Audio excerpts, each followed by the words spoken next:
Ok,ថ្ងៃនេះផងដែរខ្ញុំសូមបង្ហាញនៅវីដេអូមួយទៀតដែលនិយាយអំពី subject pronoun បាទ subject pronoun អូខេមេរៀនទី1ហ្នឹងគឺយើងនិយាយអំពី subject pronoun ចង់ដឹងថាតើស្អីទៅដែលហៅថា subject pronoun បាទនៅក្នុងភាសាអង់គ្លេសរបស់យើងគឺមានច្រើនគឺវាមាន subject pronoun មាន object pronoun មាន possessive adjective possessive pronoun និង reflexive pronoun អញ្ចឹងថ្ងៃនេះខ្ញុំសូមបង្ហាញមួយក្នុងចំណោម5ហ្នឹងគឺ subject pronoun បាទមុននឹងយើងចូលដល់ subject pronoun សូមឲ្យស្គាល់ថាស្អីទៅហៅថា subject subject ហ្នឹងដែលយើងនិយាយជាភាសាខ្មែរយើងគឺមានន័យថាប្រធានបាទអញ្ចឹងពាក្យថា subject ហ្នឹង is a word precedes the verb and it is an agent in the sentence អញ្ចឹង subject ហ្នឹងគឺចង់មានន័យថាគឺជាពាក្យមួយដែលវានៅពីមុខកិរិយាសព្ទអូខេដឹកមុខកិរិយាសព្ទហើយវាគឺជាអ្នកធ្វើអំពើនៅក្នុងប្រយោគហ្នឹងបាទអញ្ចឹង subject ហ្នឹងគឺជាពាក្យដែលដឹកមុខកិរិយាសព្ទហើយវាគឺជាអ្នកធ្វើអំពើនៅក្នុងប្រយោគអញ្ចឹងតើវាធ្វើអំពើយ៉ាងម៉េចបាទសូមមើលឧទាហរណ៍ទាំងអស់គ្នាឧទាហរណ៍ I play the piano I play the piano អញ្ចឹងពាក្យថា I នេះវាគឺជា subject មានន័យថាអ្នកណាលេង piano ហ្នឹងគឺ I គឺខ្ញុំអញ្ចឹងខ្ញុំហ្នឹងជាអ្នកធ្វើសកម្មភាពលេងបាទអញ្ចឹង I គឺជា subject I គឺជាអ្នកធ្វើអំពើអីគឺអំពើលេងអញ្ចឹងលេង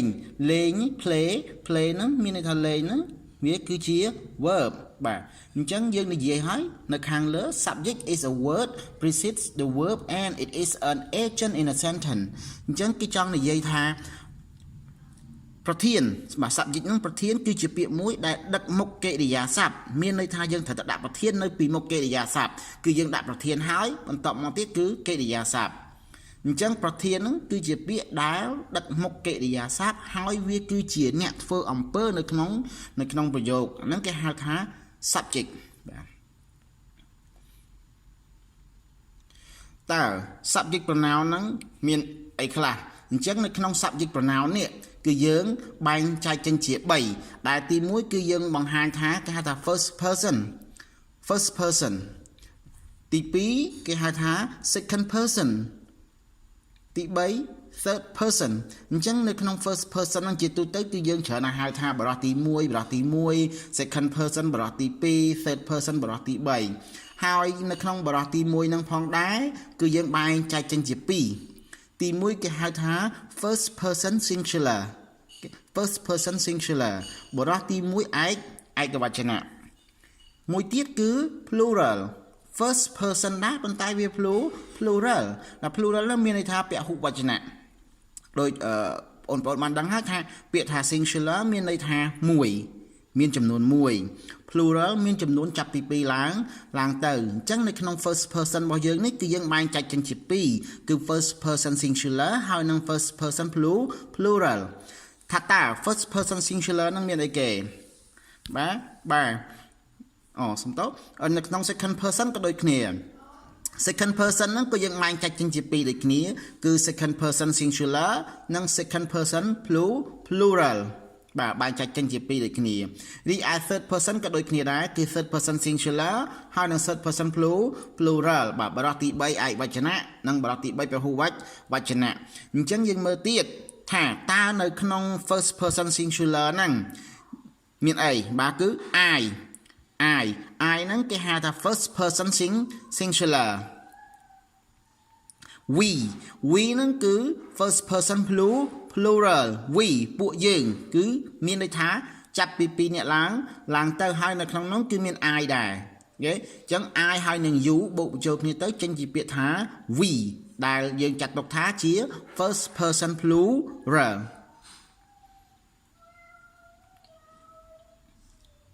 បាទ you ពាក្យ you នេះគឺជា second person singular ហើយមួយទៀតនេះ you ដដែលបាទពាក្យថា you នឹងគឺគាត់ដើរតួបាន2ដើរតួជា second person singular ក៏បាន second person plural ក៏បានបាទ có bàn tay vì admin at the pole tới lơ kệ để giả sắp tế tụ bay thà vì chia second person singular cả đói vì chia second person plural cả đói cứ admin at the pole lơ kệ để giả sắp ấy bạn chẳng miền at the pole chẳng ná dương nâng chạm tu sná ở video cài tiết nè bạn chẳng trong bằng hai tha biết thà you nó tự đào tu bàn pì chia second person singular của bạn second person plural của bạn mà third person singular chẳng third person singular miền 7 cứ he she it third person plural miền tầm mũi tới cứ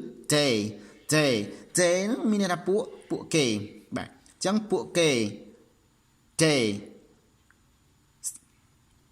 ok trong bị thà subject miền tập năng này ở tề subject miền tràn pon tài cả nạ pe ní cứ nhóm con tài lược dọc máu mùi này đã cái hai thá subject pronouns cái subject ប្រធានបាទជាភាសាខ្មែរយើងណាសព្វនាមប្រធានបាទ subject pronoun ចឹងសរុបមក subject pronoun របស់យើងគឺមានប៉ុណ្ណឹងគឺ I we you he she it ហើយនឹង they បាទចឹងសូមបញ្ជាក់ឡើងវិញ I គឺជា first person singular we first person plural youអាចជា second person singular ក៏បានអាចជា second person plural ក៏បាន he she it គឺជា third person singular រីឯពាក្យថា they គឺ third person plural បាទស្អីទៅហៅថា first person អូខេប្រកាសជាឆ្ងល់អីមាន first person second person third person ចឹងពាក្យថា first person is the one who talks okay who start talking to another one face to face មានន័យថាគឺជាមនុស្សម្នាក់ដែលចាប់ផ្ដើមការជជែកទៅកាន់អ្នកមួយផ្សេងទៀតមកទល់គ្នាអូខេឧទាហរណ៍ថាបាទឥឡូវមើលគាត់ពីរនាក់នេះអូខេបាទមើលយាយតាពីរនាក់នេះចាំមើលបាទអញ្ចឹងលោកតានេះគាត់ថា I love you my darling okay I love you my darling អញ្ចឹងគឺគាត់ជាអ្នកផ្ដើមនិយាយពាក្យថា I love you my darling បាទហើយគឺគាត់និយាយទៅកាន់ហានីរបស់គាត់អញ្ចឹងគាត់និយាយថា I love you my darling យ៉ាសំទោបាទអញ្ចឹងលោកពូម្នាក់ហ្នឹងគាត់គឺជាបរិសុទ្ធទី1ហើយគាត់និយាយទៅកាន់ជនទី2ដែលជាហានីរបស់គាត់អញ្ចឹងបរិសុទ្ធទី1គឺមានន័យថាជាមនុស្សដែលចាប់ផ្ដើមការជជែកឬក៏ការនិយាយអ្វីមួយទៅកាន់មនុស្សផ្សេងទៀតទល់មុខគ្នាអញ្ចឹងនេះគឺហៅថាបរិសុទ្ធទី1ឧទាហរណ៍ខ្ញុំនិយាយទៅកាន់អ្នកអញ្ចឹងខ្ញុំគឺជាបរិសុទ្ធទី1ហើយអ្នកហ្នឹងគឺជាបរិសុទ្ធទី2បាទឥឡូវយើងមើលទៀតថាស្អីទៅហៅថា second person បរិសុទ្ធទី2បាទបរិសុទ្ធទី2 second person is the one who listens to the first speaker face to face អញ្ចឹងបរិសុទ្ធទី2ហ្នឹងគឺជាមនុស្សម្នាក់បាទមិនចង់សម្ដៅតែមនុស្សម្នាក់ទេអាចថាជាមនុស្សច្រើនអូខេដោយសារ second person របស់យើងមិញមាន2គឺ you បាទ you ហ្នឹងអាចជា singular អាចជា plural អញ្ចឹងពាក្យថា second person ហ្នឹងមិនថាសំដៅលើតែមនុស្សម្នាក់ទេអញ្ចឹង2នាក់3នាក់អីក៏ដោយអូខេឲ្យថាអ្នកហ្នឹងគឺស្ដាប់ទៅនឹងជនទី1ផ្ទាល់អូខេគាត់ស្ដាប់ឮជនទី1ផ្ទាល់ដែលនិយាយទៅកាន់គាត់ផ្ទាល់តែម្ដងអញ្ចឹងអ្នកដែលស្ដាប់គេផ្ទាល់អ្នកដែលស្ដាប់ជនដែលនិយាយមកកាន់គាត់ផ្ទាល់ឬក៏ពួកគាត់ផ្ទាល់ហ្នឹងគឺគេហៅថាជនទី2អញ្ចឹងនេះជនទី2អញ្ចឹងលោកពូម្នាក់ហ្នឹងគាត់ថា I love you my darling អូខេអញ្ចឹងគឺគាត់និយាយទៅកាន់អ្នកណាគឺគាត់និយាយទៅកាន់ហានីរបស់គាត់ហ្នឹងបាទឡើងខ្ជូតហ្នឹងគឺហានីរបស់គាត់អញ្ចឹងហានីរបស់គាត់ហ្នឹងគឺជាជនទី2ហើយគាត់ក៏ឆ្លើយតបទៅវិញថា yes I love you too អញ្ចឹង yes I love you too អញ្ចឹងគាត់ពីរនាក់ហ្នឹងអញ្ចឹងលោកពូម្នាក់នេះគាត់គឺជាបរិសុទ្ធទី1រីឯអ្នកមីងហ្នឹងគាត់គឺជាបរិសុទ្ធទី2ជនទី2មានន័យថាគាត់ស្ដាប់ផ្ទាល់គាត់ជជែកផ្ទាល់ជាមួយនឹងបរិសុទ្ធទី1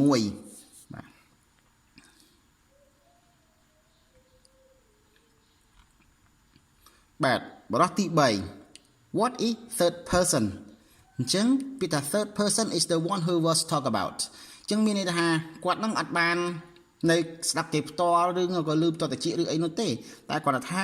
គាត់ទៅបានគេជជែកអំពីគាត់អញ្ចឹងឧទាហរណ៍ដដែលហ្នឹង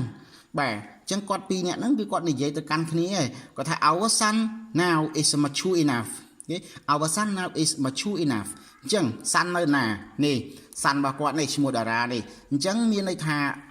អំពូមីង2នាក់ហ្នឹងគឺគាត់ជជែកអំពីតារាដែលជាកូនរបស់គាត់អញ្ចឹងតារាហ្នឹងគាត់គឺជាជនទី3ដែលត្រូវបានគាត់2នាក់នេះនិយាយអំពីអញ្ចឹងពាក្យថាជនទី3ហ្នឹងគឺជាមនុស្សម្នាក់ឬក៏ច្រើនអ្នកដែលត្រូវបានគេនិយាយអំពីនេះគេហៅថាជនទី3បាទអញ្ចឹងនៅក្នុងនេះយើងសូមមើលទៅលើcomprehension check បន្តិចតកតទៅជាមួយនឹង you ពាក្យថា you នេះបាទឥឡូវនេះគឺជាលំហាត់ដើម្បីចង់ដឹងថាតើបន្ទាប់ពីខ្ញុំនិយាយមកប្រាយនេះមកជិត10នាទីហ្នឹងថាតើបងប្អូនយល់បានអីខ្លះឥឡូវគ្រាន់តែចង់តេស្តមើលថាតើ you នេះខ្ញុំបើក9កញ្ចក់ខ្ញុំដាក់ថាលេខ1ខ្ញុំចង់បង្ហាញថា singular អញ្ចឹង you ហ្នឹងគឺជាបរិបទទីប្រមាណហើយគាត់ហ្នឹងចាត់ទុកថាជា singular ឬក៏ជា plural បាទមិញខ្ញុំច្រឡំនិយាយប្រាប់ហើយអញ្ចឹង you អូខេសាក់ទាយមើលជា first person second person ឬក៏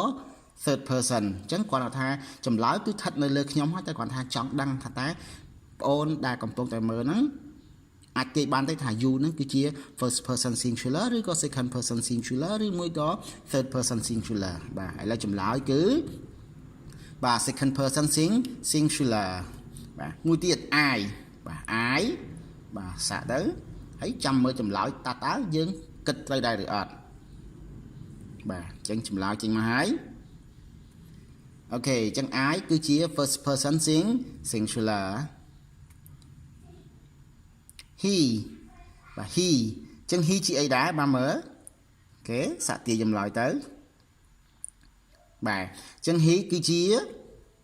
third person singular បាទ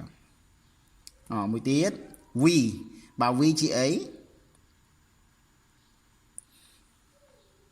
អូខេបាទ we ហ្នឹងគឺជា first person plural បាទ you ដដែលប៉ុន្តែវងចុចខ្ញុំដាក់លេខ2អូខេអញ្ចឹងសាក់ទូទាយមើល you ហ្នឹងគឺជាអីបាទចម្លើយបាទគឺ second person plural day បាទ day នេះគឺជាអីដែរបាទអូខេចម្លើយបាទ day ហ្នឹងគឺជា third person plural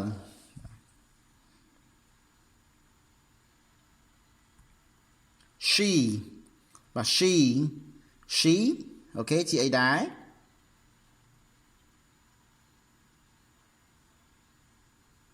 បាទ she ហ្នឹងគឺជា third person singular it អញ្ចឹង it ហ្នឹងគឺជាអីដែរ